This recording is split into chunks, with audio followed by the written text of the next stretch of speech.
সেইটো সময়ত দুটা হাতী ৰখাই দিছিল ছাইডত, ৰজা বহিছিল, ৰাণী বহিছিল, যাৰ কাৰণে বিহুক এটা ৰয়েল ডেন্স হিচাপে পৰিচিত পাইছিল। প্ৰতিখন ঠাই এটা কাহিনী থাকে আৰু শিৱসাগৰত গম পাই বহুত কাহিনী আছে। আৰু আমি এতিয়া আছোঁহি শিৱসাগৰৰ ৰংঘৰত।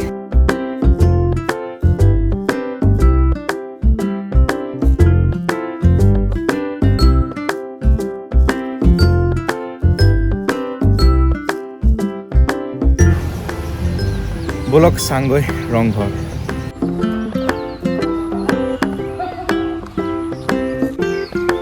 ৰংঘৰক এছিয়াৰ অন্যতম এটা পুৰণি এম্পি থিয়েটাৰ বুলি কোৱা হয়। আৰু ৰংঘৰৰ অৰ্থ হৈছে মনোৰঞ্জনৰ ঘৰ।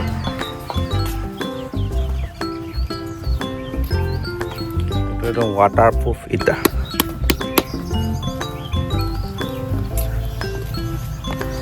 যেতিয়া আগতে ৰজা উঠিছিল ওপৰলৈ, সেইটো সময়ত দুটা হাতী ৰখাই দিছিল ছাইডত আৰু তাত ধৰি ধৰি পিনে উঠিছিলে ৰজা।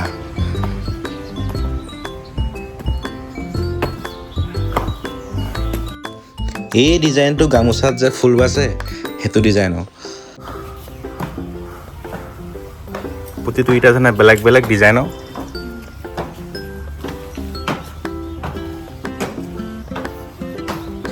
পকী ৰংঘৰ নিৰ্মাণ কৰিছিল পৰমত্ত সিংহই। থলুৱা পদ্ধতিৰে নিৰ্মাণ কৰিছিল। বিশেষকৈ বৰালি মাছ, বৰা চাউল, হাঁহৰ কণী, মাটিমাহ, অন্যান্য কিছুমান সামগ্ৰী। ইয়াত বহিয়ে ৰজাই খেল চাইছিলে। সৰু পথাৰতে খেল হৈছিলে। ৰংঘৰৰ বেক চাইডত খেল হৈছিলে। বহুতে গম নাপায় সেইটো, বহুতে ভাবে আগফালে খেল হৈছিলে, কিন্তু মেইন খেলটো হৈছিলে পাছফালে। প্ৰথম ৰংঘৰটো শাল কাঠৰ আছিলে। ৰূপহী পথাৰত ৰুদ্ৰসিংহই শাল কাঠেৰে নিৰ্মাণ কৰিছিল প্ৰথম ৰংঘৰটো।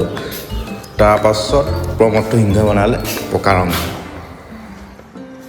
ওলোটা নাও চেফত গোটেই ডিজাইনটো দি আছে ওপৰৰ চাটখন।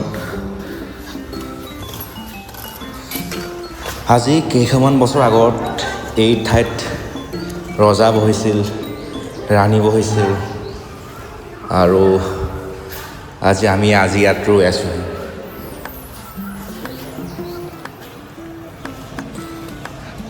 ইয়াৰ পৰা বিহুক এটা মৰ্যাদাপূৰ্ণভাৱে তেওঁ ৰজা ঘৰত উদযাপন কৰিছিল, যাৰ কাৰণে বিহুক এটা ৰয়েল ডেন্স হিচাপে পৰিচিত পাইছিল।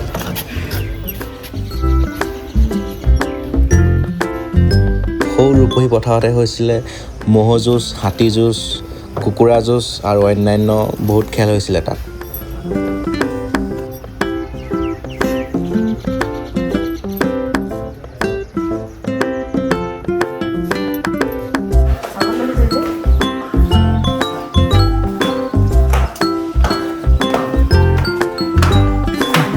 ভাবি গৈছা নি?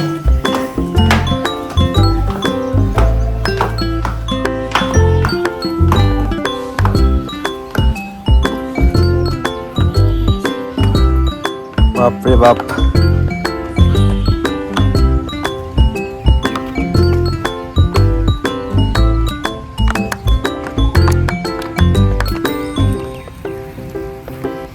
ৰংঘৰ বুলি কোৱাৰ লগে লগে ইয়াৰ যদি ডিজাইনটো চোৱা যায়, উল্টাকে থোৱা নাও চেফত বনোৱা আছে। আৰু শেষৰ ফালে যিটো চিম্বলাইজ হৈ আছে সেইটো মগৰ বুলি কোৱাৰ লগে লগে যুদ্ধত যিখন নাও ব্যৱহাৰ কৰিছিল তাৰ যিটো পতাকা, যিটো প্ৰতীক হিচাপে মগৰটো ব্যৱহাৰ হৈছিল।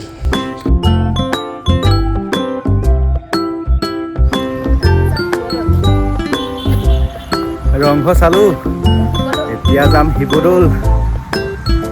মোৰ দেখা নাই এগৰাকী ৰংঘৰ কাহিনী।